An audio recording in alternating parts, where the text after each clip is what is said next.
வணக்கம், இது உங்கள் தினக்கதிர். விக்கிரவாண்டி சட்டப்பேரவை இடைத்தேர்தலுக்கான வாக்கு எண்ணிக்கை விறுவிறுப்பாக நடைபெற்று வரும் நிலையில் ஆளும் திமுக வேட்பாளர் அன்னியோர் சிவா அமோக வெற்றி பெறும் முனைப்பில் உள்ளார்.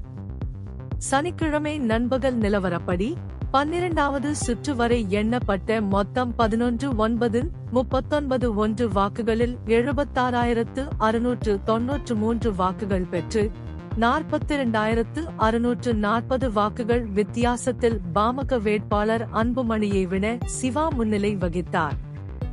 அன்புமணி 34,053 வாக்குகள் பெற்று பின்தங்கியுள்ளார்.